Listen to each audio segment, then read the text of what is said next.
Welcome back to the Context Coaching Podcast. We are blessed today to be joined by Marlon Guild, who is an assistant basketball coach at Binghamton University, calling in from New York State.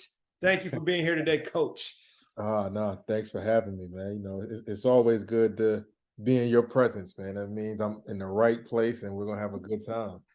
For sure we are. So why don't we set this up and start this off by you educating us as to your background. And I think we were talking on Sunday night about year 16, but it's probably longer of your basketball coaching career. How'd you get to this point? What were the steps involved? What's the background that led to you being in this chair now?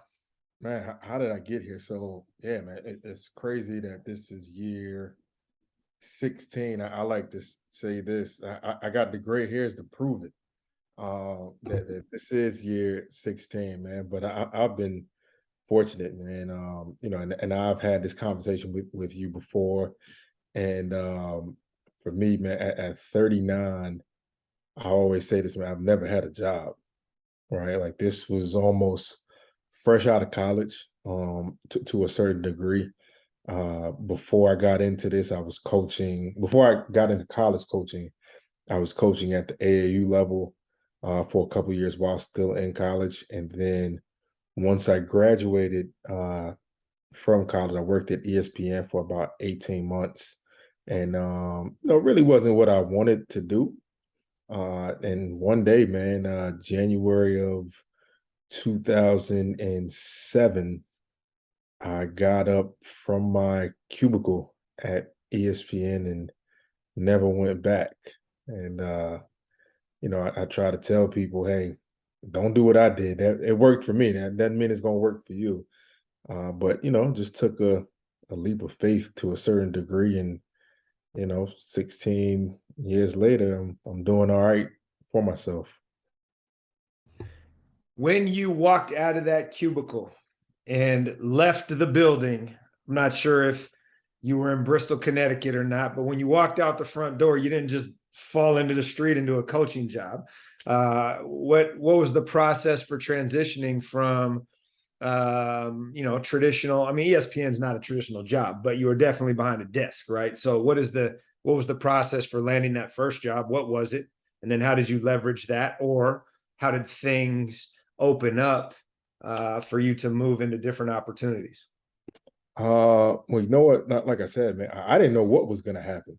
I just knew that that's not what I wanted to do, and I'll say that ESPN is a great place. It just wasn't a place for me at that particular time. At 22 years old, just what wasn't what I wanted to do. Wasn't a place for me. I didn't necessarily feel I was being utilized to the best of my ability. So you take matters into your own hands.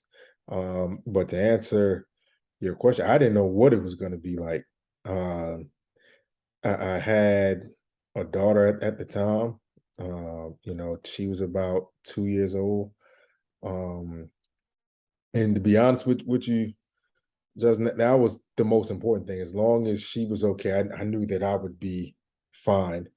But to answer your question, so I leave in January, and I just put everything into trying to get into college coaching. And what you come to find out is that it's a little different than getting a quote unquote regular job, right? Like so I did this. So I left in January of 2007, but my ID card still worked. So I would go, on campus every day from 11:30 to 1 o'clock. And I would apply for coaching jobs online. I would go to ncaa.org and apply for every coaching job. It didn't matter where it was. All right. Not knowing that by the time those jobs are posted on those websites, they pretty much been filled. Mhm. And it was a gentleman by the name of Harold Jalute that he was a coach at the University of Hartford when I was there. And I asked him one day, like, hey, man, can you write me a recommendation letter for one of the jobs? And that's how I found out that, it doesn't work that way, man. He told me by the time those jobs are posted, it's like, yo, Mar, all those jobs are gone by that point. So I said, okay. So we had to, go back to the drawing board and figure things out. So then you got to work on, your network, right? So luckily, the year before I got out of college, I started coaching AAU in Connecticut, and I sat down with the director of the program, and we just laid out a plan. It was like, listen, you're going to coach the older team this year now, and I'm coaching, the 17 U team. I'm 21, 22 at the time. I'm still the same age as them, Mhm. right? But it was like, hey, listen, I know you want to get into college coaching. This is how we're going to do it. Mhm. And it's funny, man, when I first started out coaching in AAU, nobody really knows who you are. And unfortunately, or fortunately, this is just how life works, right? You get when you don't have players, nobody pays you no attention. If you have a player or two, you get a head nod. So that was Mhm. my first year. I got a head nod. And then my second year, we had some better players. It went from the head nod to, hey, Marlon, what's up? And then my third year, which was now leading into me getting into the whole college thing, it got to the point where, hey, would you mind coming to practice? And I'm like, oh, okay. I get it now. Mhm. So totally different from that applying on NCAA.org thing, right? So with that, you start laying out what your intentions are. And that was the way I did it, man. So at the end of, what was that, July of 2007, I actually applied again. Here we go again. Eastern Connecticut State was a Division III school, maybe about an hour away from where I lived. And Bill Geithner was the coach there, and he's still the coach there now. I hounded that dude down every day. And and he called me, it might have been in August or August of 2007, after I'd applied. And it's like, hey, listen, do you want the job? It's $5,000, part-time, but hey, are you interested? Yes. I don't even think he finished his sentence, but it was like, yes, I'll take it. Let's get started. And like I said, it was just, as long as my daughter was okay, I Mhm. was gonna be fine. Luckily, I'd had some money saved up. Hell, I wish I had that money now saved up. I was living all right back then at 22. But I actually, took that job not knowing what it was gonna be like, and I'm getting ahead of myself here. The first day that we had practice, so at Division III level, you start October 15th, right? So it's like the original start date for Division I. Well, Division III still Mhm. starts that way. I happen to be in New York, just visiting my parents for the weekend, had my daughter, and we were going to start practice at midnight on a Sunday going into Monday morning. And I'm driving back from New York to Connecticut. It's like a 3-hour traffic delay on Interstate 84. And I'm like, yo, this guy's gonna fire me before we even get started. Um, but I luckily ended up getting there in time, and that was my start, man. To be honest with you, Eastern Connecticut State that one year, working with Bill Geithner, uh, Mike Bartunik, those guys taught me a lot, that now I use to pay it forward to other young guys that are coming up in the business. But that's how I got my start. Love it. What were the steps in between there and Binghamton? Just quickly before I Oh, follow up, I've got some other yeah. questions. So I was at Eastern Connecticut State for a year, and then once the school year was over, at the Division III level, well, you can do it now. You couldn't do it back then. The NCAA can't do anything to me now because I've been coaching for so long. But uh, when that season ended, I went back to coaching AAU, and you Mhm. couldn't do it. But from there, that led to me going to St. Peter's, which was a Division I school, which for that was volunteer. That was no money Mhm. altogether. And then I'm moving from Connecticut to New York, so I moved back home with my parents. But I did that for 2 years in a volunteer role, and then my third year, got paid maybe about $30,000. I thought I was a millionaire making $30,000. We go to the NCAA tournament that same year, and as a result of that, we get a raise of another $20,000. So I really thought I was on cloud nine at that point. So I was at St. Peter's for 7 years, and then after that, I left to go to Rider University in New Jersey for another 6 years and had a great time there, had a lot of success. And then, now this will be my second year here coming up at Binghamton. Great, great. Love that. Okay. I want to go back here. I want to talk about mentorship. And this isn't normally where we go, but based on your story and the guy sitting you down and saying, yo, that's not how it works. Right. Often I talk on this pod is designed to be a database of mentorship. And so Right. can we talk about the role that is played in your journey, not just that first gentleman, but Mm. those along the way that have allowed you to grow into the coach you are now, and not just celebrate them by name, but some of the best lessons that they were able to teach you that you can now offer. Hey, you're trying to crack your foot into this thing at 22. Right. Like, look, you're going to volunteer. You're going Right. to sleep on the floor. You're going to be the fifth guy taking tickets at the front door, right? Right. What are some of the mentorship lessons that you still lean on that came because people went out of their way to look after you and let you know, like, this application thing's a waste of time. It's about building your network. It's about putting yourself in the right place at the right time. Well, you know what? I touched on Harold Jalou earlier, and he's not in the business anymore, unfortunately, because I think he should be because he's a good coach. But what he did for me at that time, a lot of people weren't doing for younger guys, and even now, right, to a certain degree, just letting me know that, hey, don't waste your time doing that because, like I said, I would go into that cafeteria from 11:30 to about 1 o'clock, sending off 20 applications a day. Well, that's an hour and a half of time that I could be putting towards something else.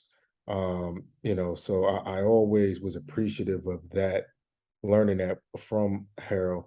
That I tell that to guys now, like, they'll reach out to me like, hey, I saw this job posting.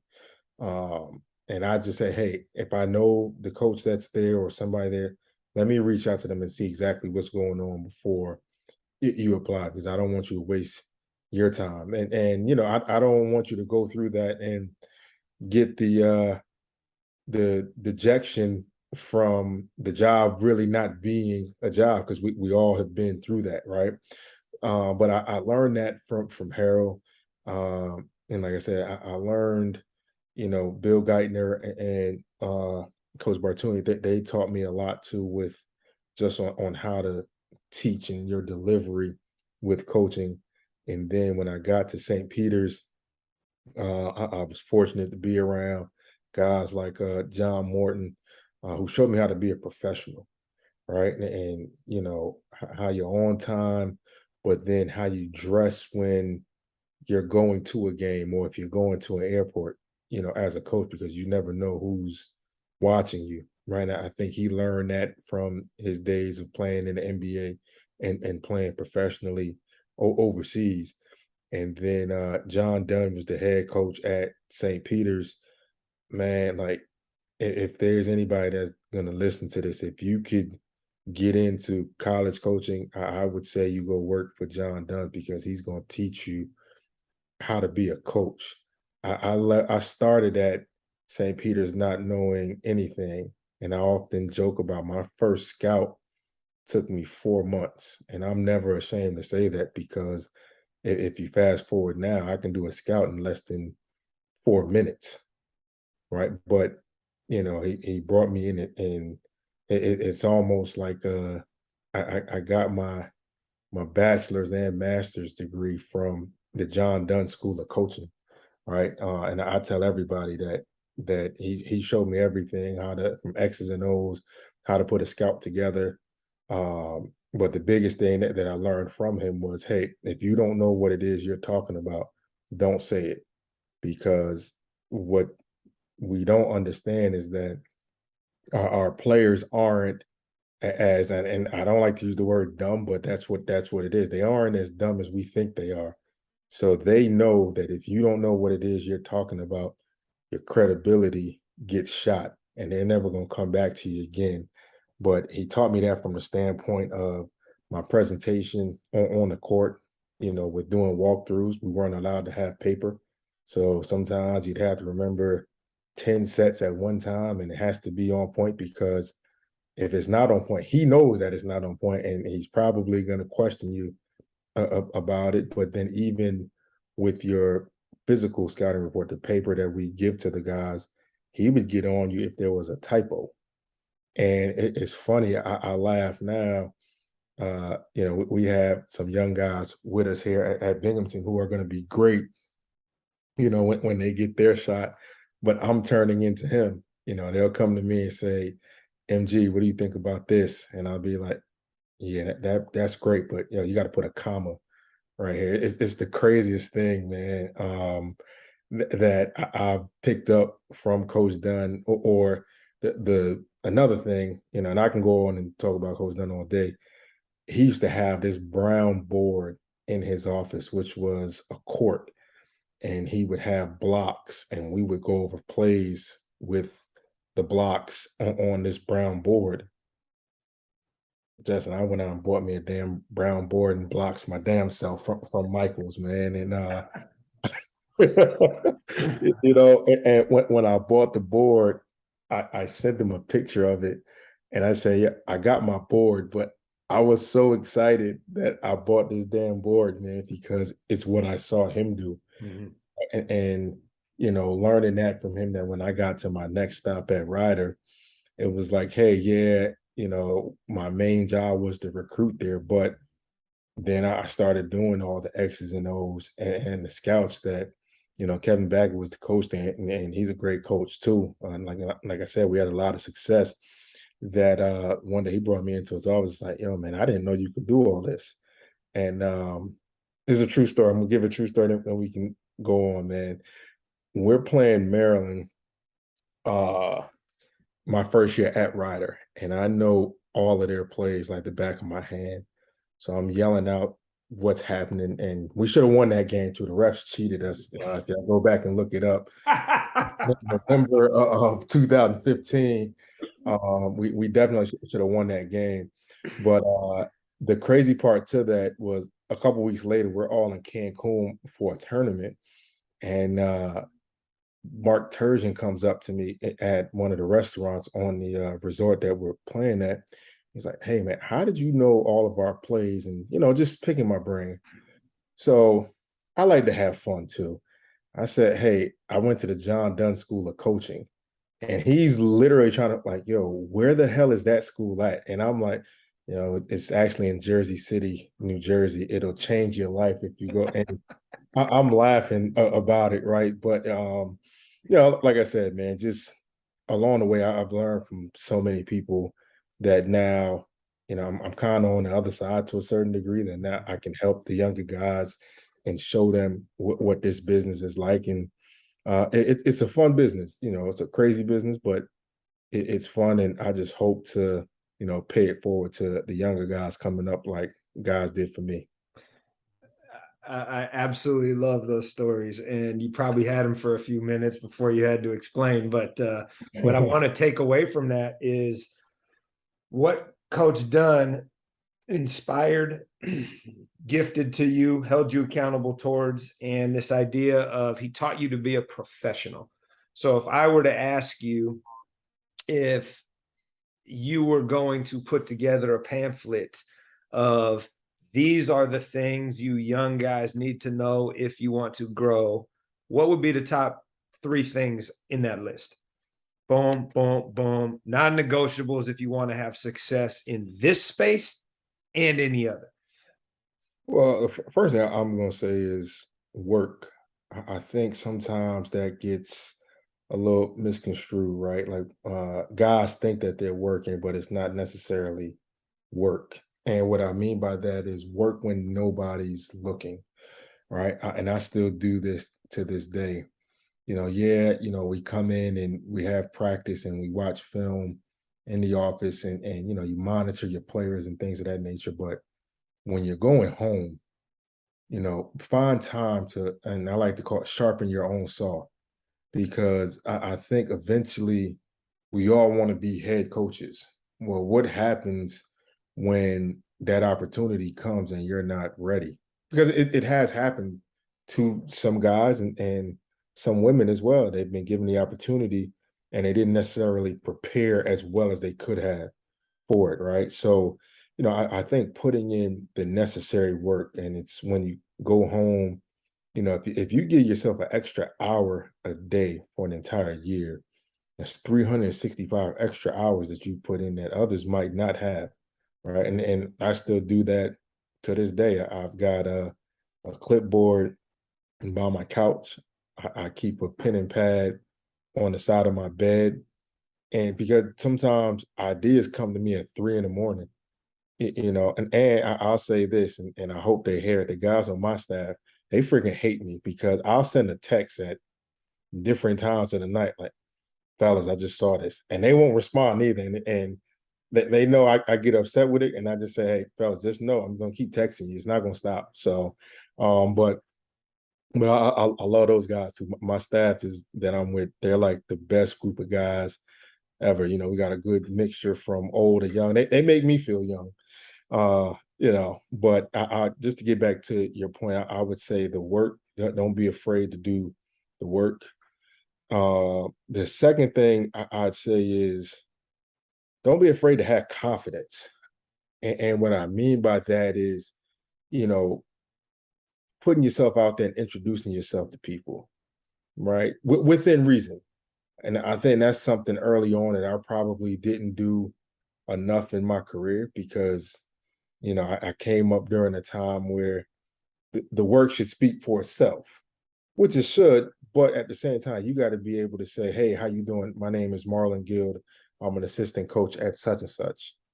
A lot of times we don't do that, or I didn't do that because you often wondered what people would think, right? And sometimes if you don't open your mouth, you don't get fed, right? So I'd say having confidence from that standpoint.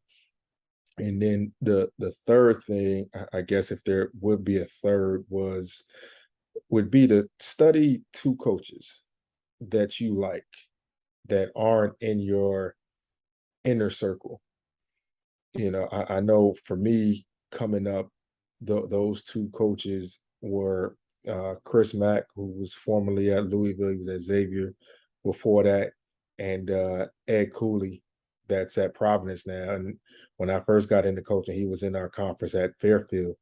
Those two guys, I studied them tremendously. Like, shout out to having DVRs on our cable providers now because every game that they played in that was on television, I studied them to the point that we played both of those teams when I was at Ryder, and it was the same thing. I knew all of their plays. They just probably had better players than us that day when we played them.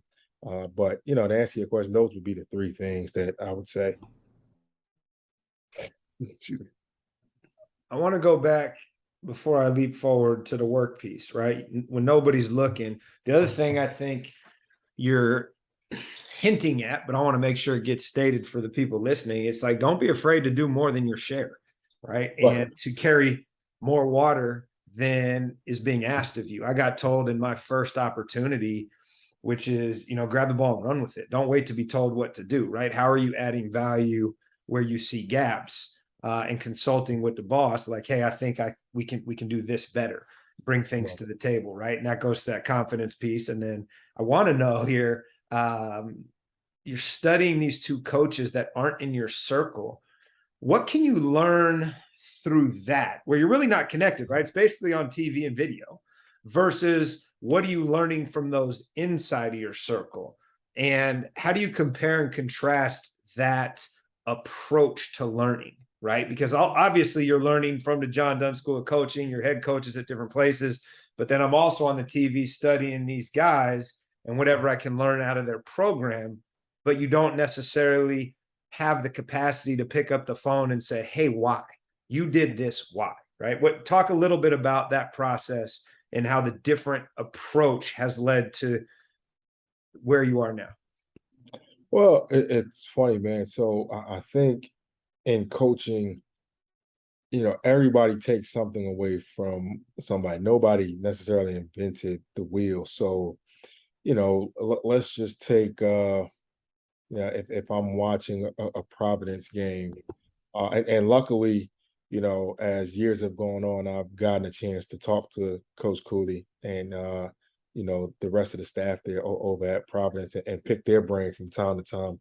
But sometimes they may run something that we didn't necessarily have on our team, but it could be effective for a particular player that we had. So it's like, hey, if I saw them run a screen to screener play to get a guy shot out of a different alignment than what we're used to, I wouldn't mind coming and recommending it to our head coach. And then you leave it up to him, right? Mhm. Like, hey, man, I saw this play. What do you think? And sometimes he might say, yeah, let's use it. Sometimes might say, nah, I don't really like that. But I think I'm one of those, man. No doesn't really matter to me. I'm gonna keep coming back to you anyway. And if you say no again, it's all good. So I want to stop right there because this is important. And I want to be able for you in the position you're in to leverage this and almost stamp the importance of not losing the confidence you spoke to when you get told no, right? Because as an assistant coach, whether you like it or not, you're a recommending body. When you become the head coach, you're a decision maker. And I've always said, look, I want assistant coaches that are going to make 99 suggestions, get told no, and still make number 100, which I might finally go with. But people aren't wired that way. They get their feelings hurt. They don't feel that they're being heard. Can you talk a little bit about the value and power of the mentality you just described? Like, I'm going to keep coming back. How do you go to that, stick with it when you're being told no all the time? I just think it comes with time, right? Because early on, I wasn't like that at all. Like if you told me no, I probably wouldn't come back to you. But it comes from putting in that extra time when nobody's watching. That I touched on earlier, right? So having the confidence of, all right, I know what it is I'm talking about because I went home and I studied that hour when nobody saw it, that I can come to Justin and say, hey, what do you think about this, this, and this? And if you say no, that's okay. But I know that I went back and I did my work before I brought it to you.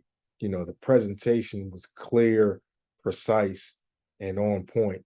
But like you said, I'm not in that head seat, but I do know that, hey, if I had a chance to be in that head seat, this is what I would do because I did prepare myself. So I think that had a lot to do with it, man. And to be honest with you, that just came over time, as I continue to learn the game from a coaching standpoint, that you had the confidence to go knock on that door and speak up, right? That coach, this is what I think. And what you ended up seeing was, and not saying that I went through this with my head coaches because I haven't, but sometimes guys might go, the head coach might have his head down while they're talking.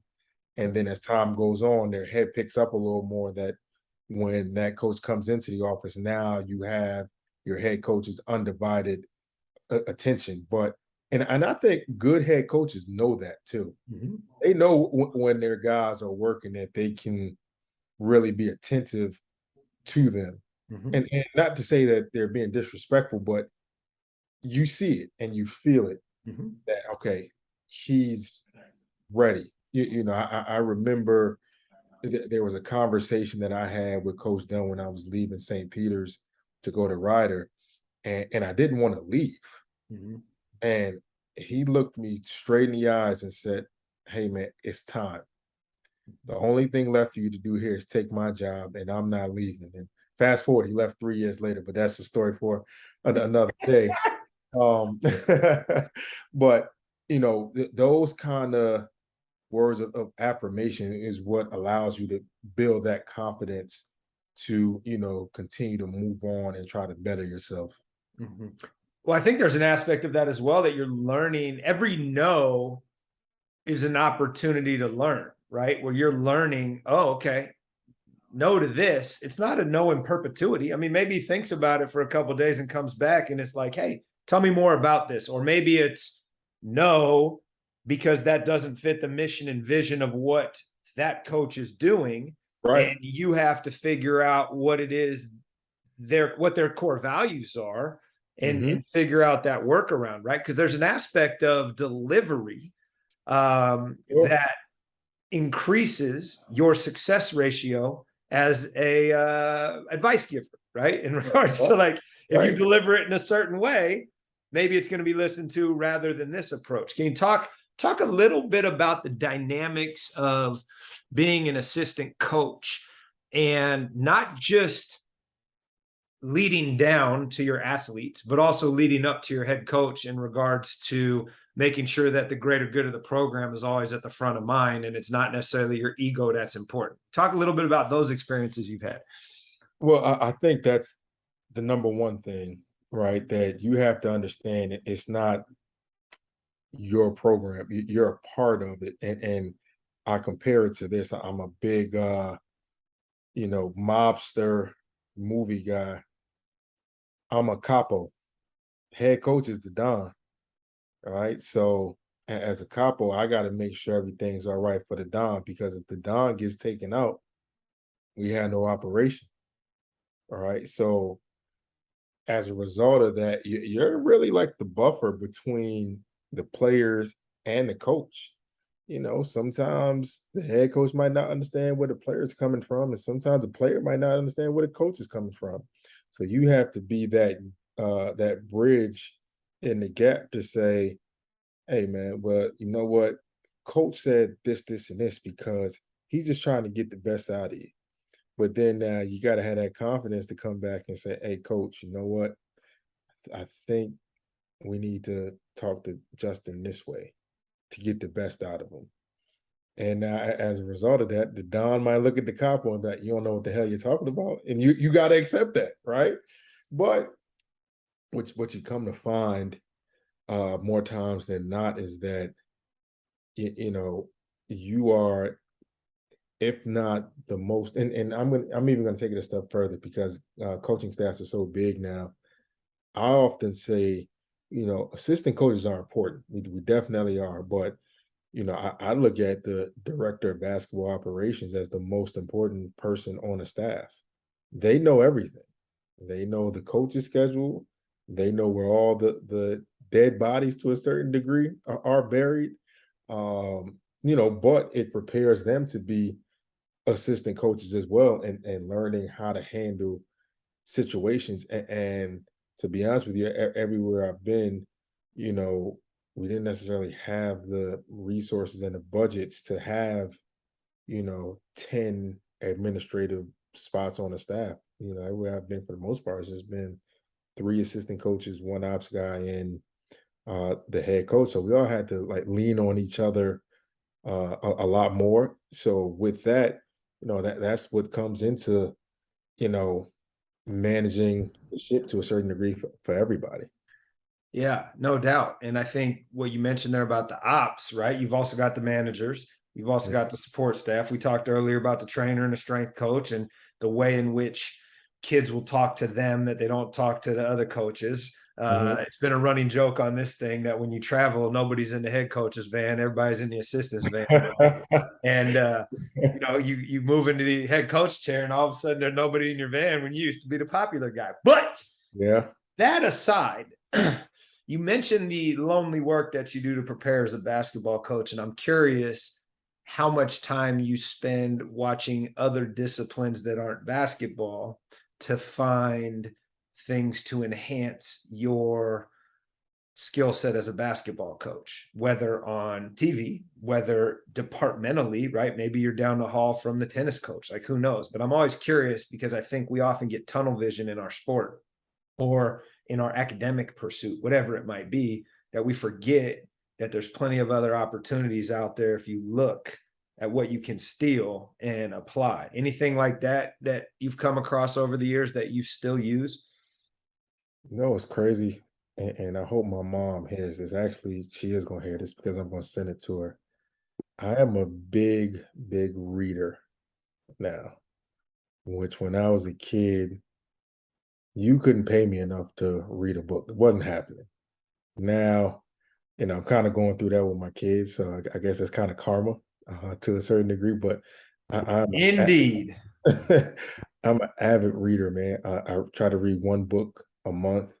I actually just finished reading Eat Your Frog by Brian Tracy, and I relate some of the stories in there to my players in regards to, hey, let's take care of the hard stuff first. You know, if we know it's going to be hard, but if we get our mind right and don't procrastinate, we can get to where it is we want to get to. And what you'll end up finding out is, hey, this was a lot easier than I thought it was going to be. Because what you come to find out is that a lot of this stuff is mental, of being able to, finish that last sprint, or, in our case, uh, get that last stop on the defensive end to win the game when you're tired. You played 39 minutes and 50 seconds. And you got to go those last 10 seconds to get that stop, right? And I try to relate everything through books that I've read or quotes that I find that I post a quote every morning at 8 a.m. On my social media that now, my players know it, that we'll go to practice and sometimes they might hit me with the line and I might forget that I had put the line out, and I'm like, what are you talking about? Coach, you just posted that an hour ago. Oh, snap, you're right. Okay, that means you're paying attention, right? But I think even something like that allows for the relationships with the players to, flourish, which goes back to the point that we said earlier, bridges the gap from player to assistant to head coach. No doubt. No doubt. 4 stops and your AU program. What would you say is the best thing you do that contributes to the culture you're trying to build? And by that, I mean, this goes all the way back to either your AAU days or to Eastern Connecticut that you've brought with you at every stop. And it's been like, Coach, I know you got your thing here, but this is something that's going to really transform our deal. Is there anything that you've continuously brought along with you other than just yourself and what you bring to the table?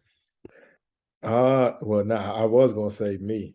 And when you sign on to have Marlon Guild, you're getting all of Marlon Guild, Mhm. and for some that might be a lot, But what you're getting from me is passion, Mhm. um, about this game and about life. And to be honest with you, man, I wasn't always like that. I can remember being in college, and I won't say the professor's name on here. I don't want her to get on us for defamation, but I remember being a junior in college and the professor telling me that I wasn't going to be much. And every once in a while, I still get that urge to, and I don't even know if she's still teaching, if she's alive. I have no clue. Mhm. But every once in a while, I do want to email her and say, "Hey, Google my name. I'll pop up for the right reasons."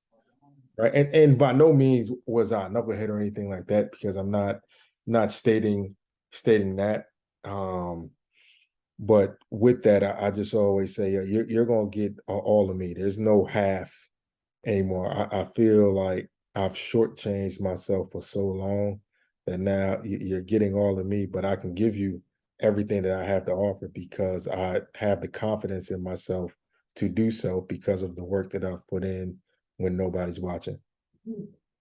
For sure. Yeah. And I think that's super important, right? Because we are all what is it? A composite of our experiences and the different things we can add through what we've learned, right? And in that case, you probably learned like, yo, I'm not going to say that to anybody, right? Right. But you probably also use that as leverage and motivation to be like, forget that. Wait till I show you.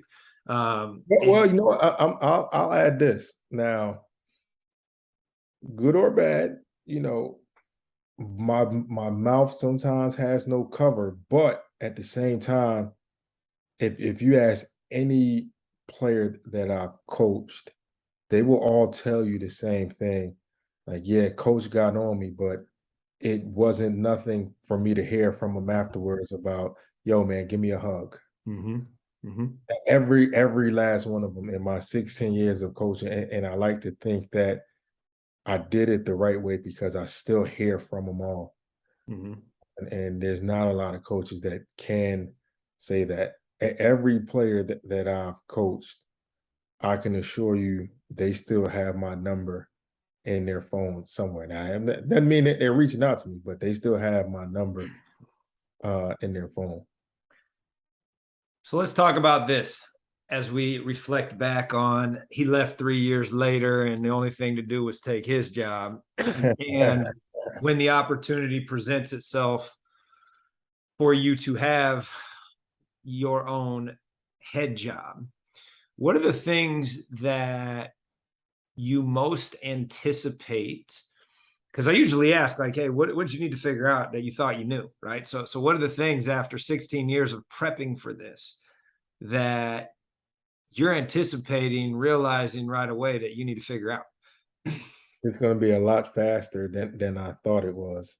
It doesn't matter how much you prepare, you know, when that thing hits you, man, it hits you, and you have to be able to handle everything accordingly, right? And almost prioritize it. And sometimes there'll be certain things that get put to the back burner, right? And what we see most in that space is our families, Mm-hmm. right?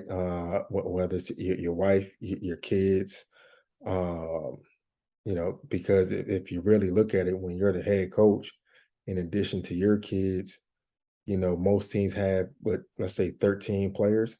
So in essence, you got 15 kids, Mm-hmm. right? How do you handle all 15? Mm-hmm. Right? And that's not easy. You can try. And I like to say this with the guys that we have, or even the guys that I've coached. If somebody came up to me and said, "Hey, coach, I saw one of your players over at such and such," I could tell you which one that was, because you're juggling 15 different personalities in Mm-hmm. addition to your own children. So that part, it isn't easy, right? But understanding that you're going to be pulled from every which way, because the marketing department is going to need you for whatever they're trying to do. The AD is going to need you for speaking engagements, right? The television department is going to need you to shoot commercials, right? And then you still have your plays that you got to put in your schedule. What do you want to do? What do you want to run?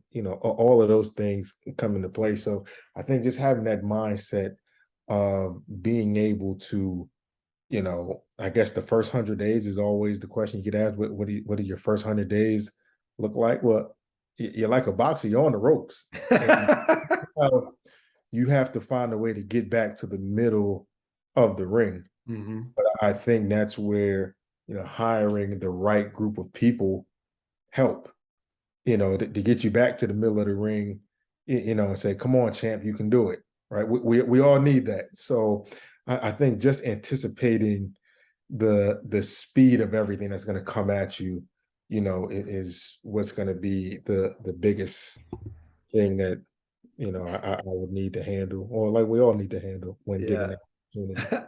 No, I love that analogy. You're on the ropes, and you are. And I think for those that are listening, what I think often goes misunderstood is how much when you slide over, it's no longer about for you basketball.